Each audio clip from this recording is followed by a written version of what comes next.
America may have the freest speech in the world, but it still doesn't come without controversy. Americans are divided over what, when, where, and how things can or can't be said, and nowhere is this debate more apparent than on college campuses. Students have been making national headlines protesting controversial speakers on campuses across the country. They were more interested, these students, in heckling, hurling insults, and shouting down the speakers than engaging in civil dialogue. It was very unfortunate and alarming and volatile, and it shouldn't take place on a law student campus in a law school classroom. But politicians are also involved in trying to curtail free speech. Since January last year, Republican lawmakers have introduced more than 150 state laws that would restrict how teachers can discuss race, sexual orientation, and gender identity in the classroom. Last fall, the all-white school board of the Central York School District unanimously banned a list of educational resources. That list includes a children's book about Rosa Parks, Malala Yousafzai's autobiography, CNN's Sesame Street Town Hall on racism. Racism? What's that? And much, much more. And what does this say about the state of civil discourse? Academia is the place to be challenged by ideas, not to be shut down. That is absolutely the battleground for ideas. Win on ideas. We've stopped having productive disagreements where you win on ideas. If Americans can barely agree on nothing else, we should be able to agree that much of the bitterness and political tribalism that drives our public discussions is unhealthy for our country. In order to debate contentious public policy issues in a respectful and engaging manner without abandoning deeply held principles, the Cato Institute, in collaboration with the Brookings Institution, present Sphere.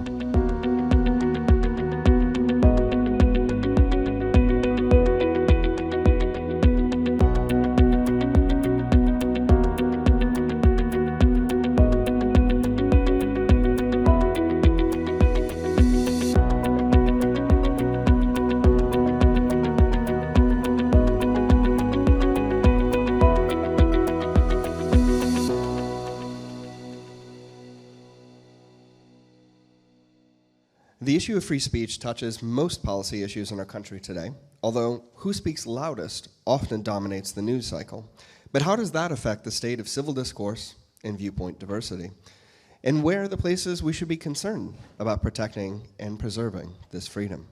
Joining me to discuss this important topic are Jonathan Rauch, Senior Fellow of Governance Studies at the Brookings Institution, and Nadine Strossen, Professor Emerita at the New York Law School and past National President of the ACLU. Jonathan, Nadine, thank you both so much for joining us today. Longtime friends of what we're doing here with Sphere. We're thrilled to have you both with us. I think where we want to begin is, Jonathan, if I can turn it to you to walk us through some of the, we'll call it, unique challenges facing the country today. You were born for diplomacy, Alan. Unique is unique is the understatement of the year. So here is the lay of the land right now. I'm just going to set some parameters, and then Nadine will launch our conversation. How many of you have encountered a book ban situation at your school? Oh my God. Wow. That's looked like 40%.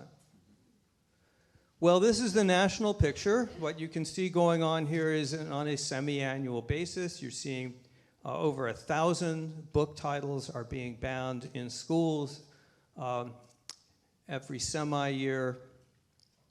States, everything that's not gray here has book banning activity as of December 2022. The new numbers for the first half of 2023 are about to come out.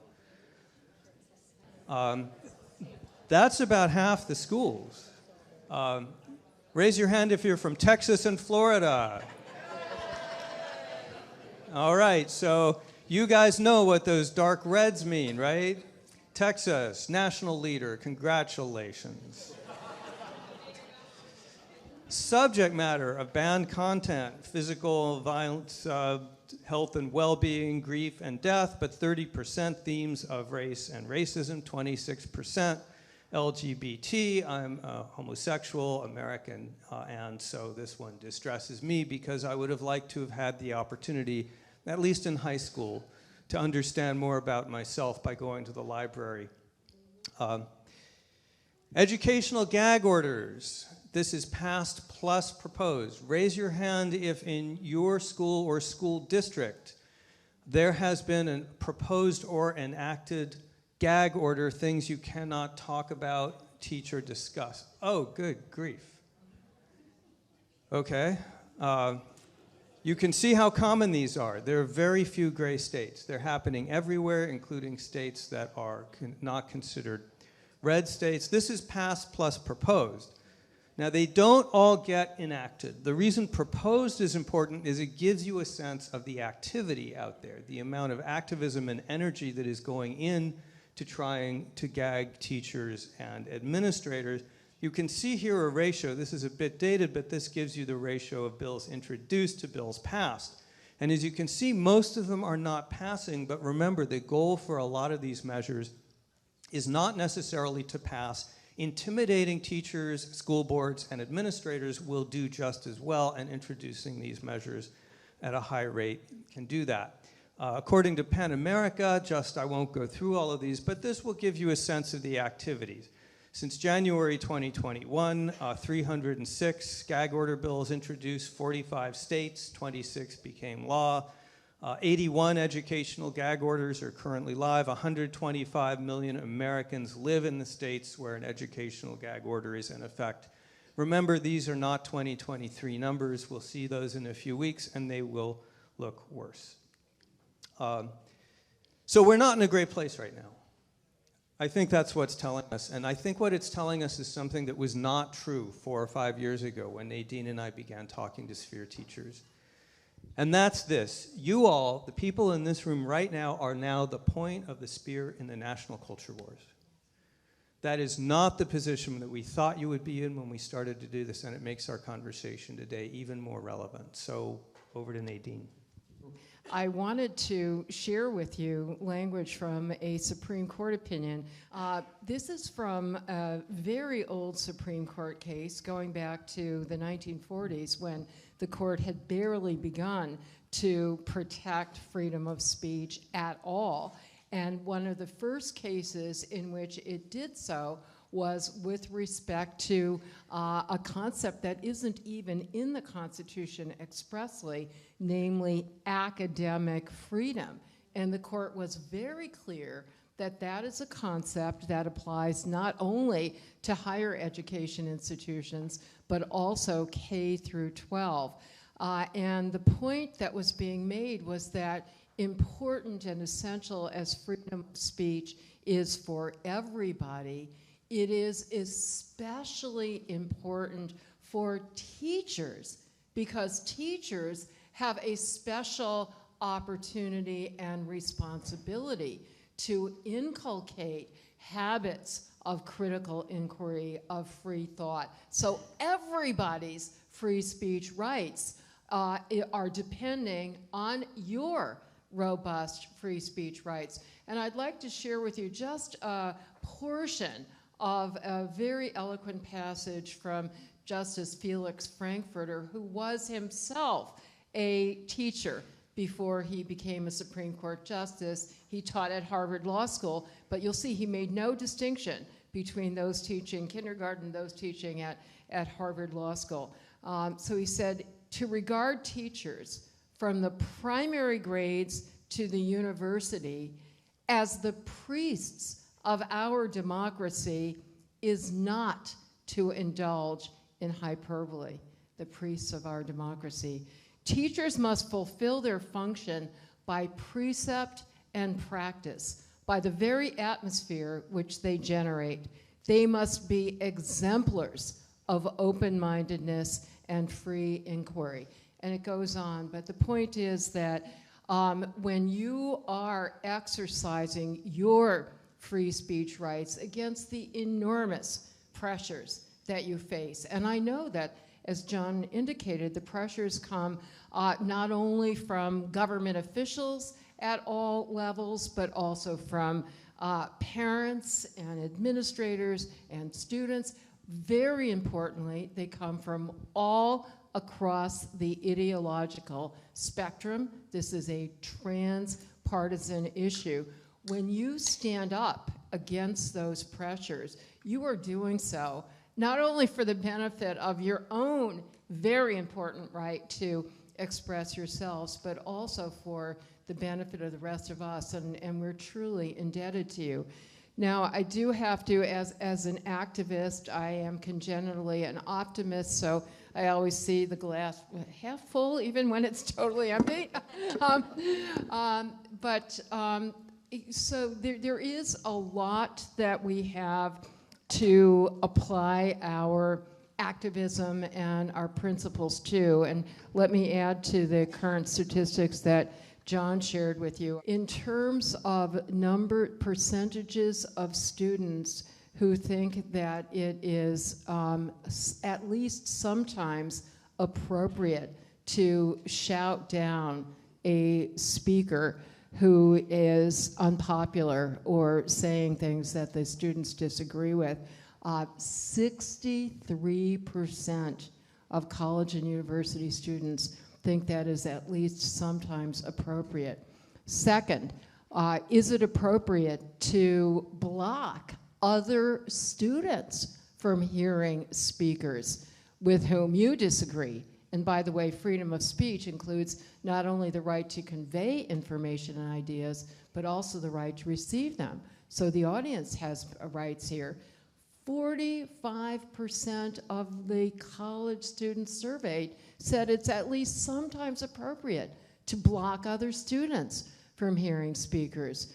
And the one that I think is the most chilling, because when we talk about discourse and free speech, it's essential not only to individual liberty and education, but also in our democracy. It's the lifeblood of democracy. It's the way we resolve disagreements and negotiate policies. The alternative to doing it by speech is doing it by violence. And yet there continues to be an erosion of that critical distinction in the minds of too many students on campus who say words are violence.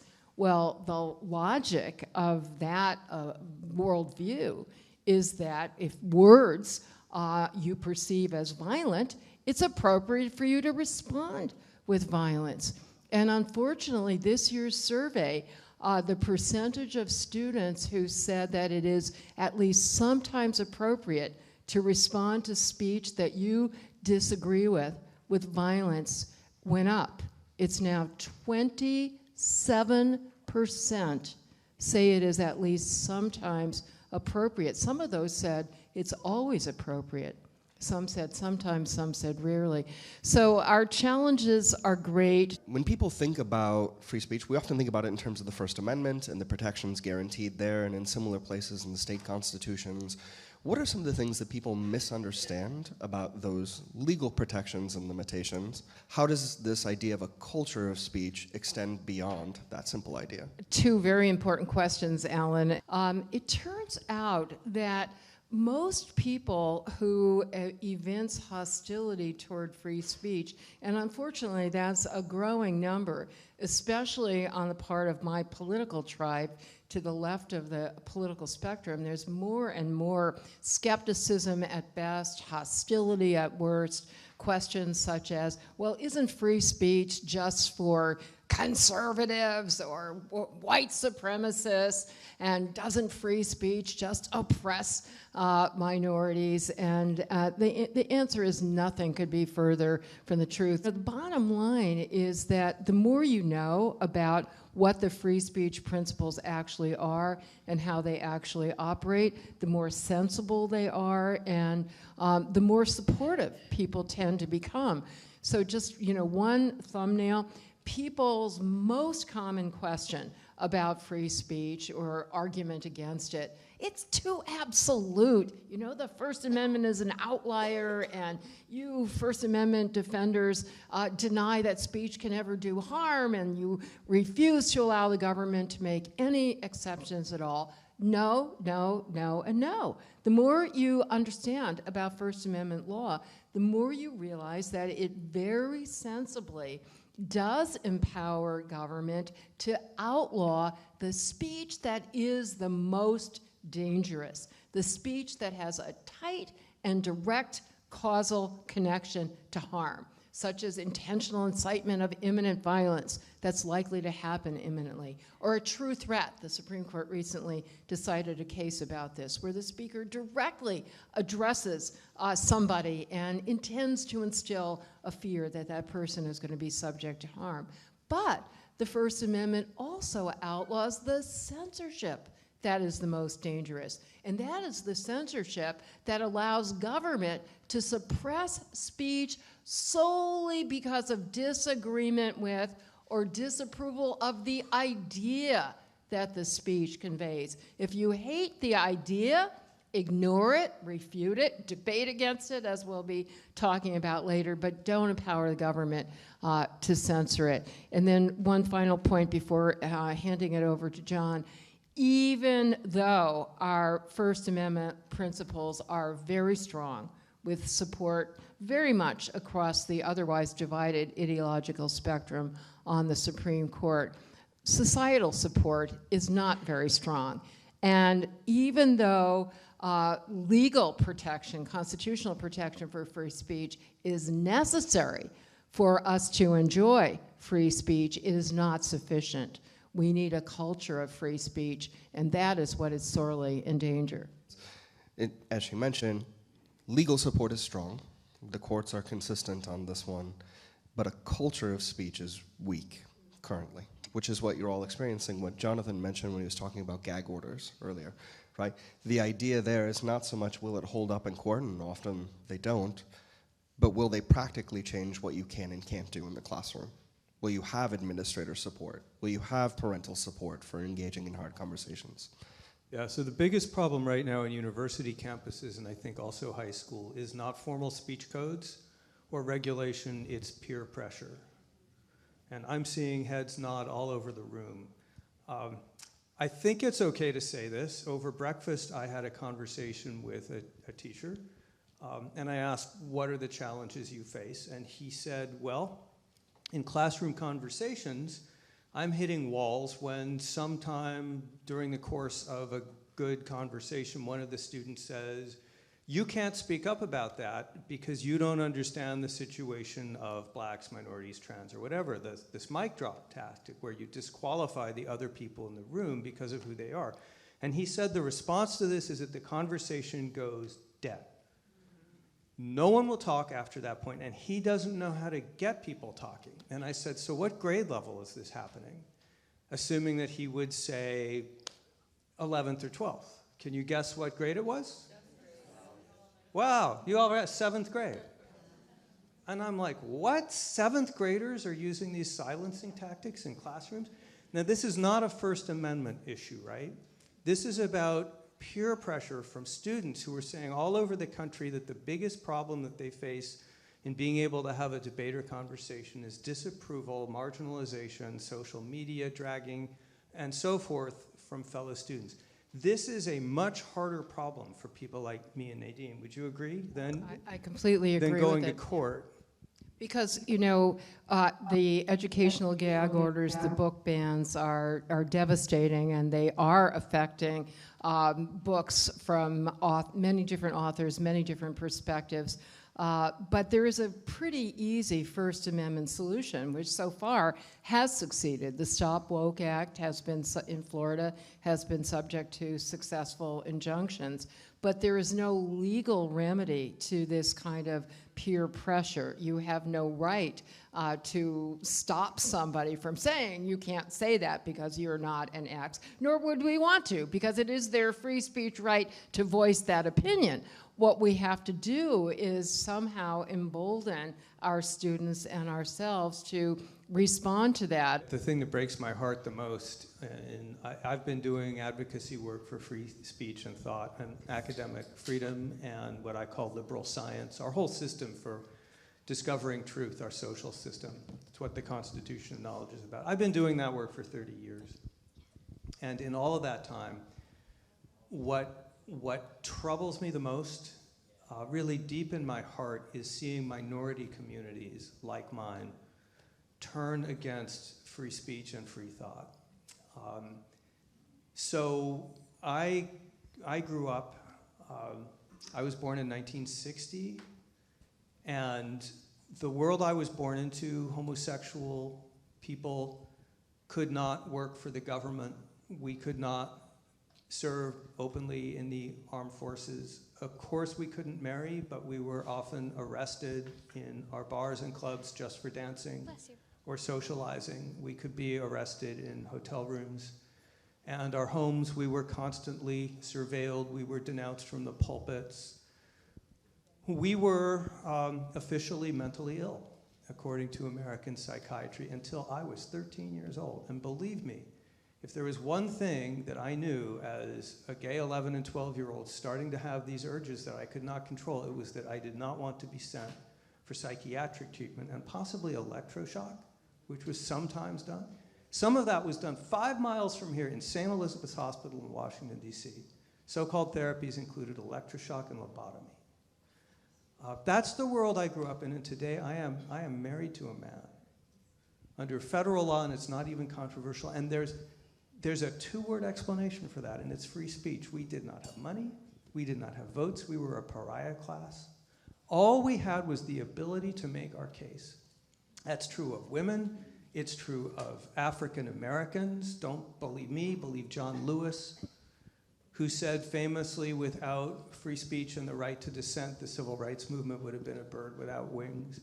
Believe Frederick Douglass, who said free speech in the South would break every bond of slavery in 5 years. He said that after an abolitionist meeting was violently deplatformed, broken up in Boston.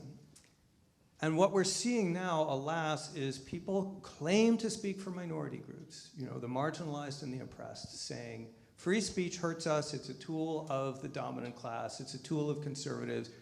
Minorities need protection from controversial and painful ideas, to which the answer is, no, we don't. We don't want to be protected, patronized, condescended to. We'll have the arguments and we will win the arguments, and that's how moral progress has always happened. And I think part of what's gone so wrong in the classrooms like we discussed, when one student is able to shut down a conversation by claiming to speak for minorities, is that this claim has run amok. Jonathan, thank you for that story.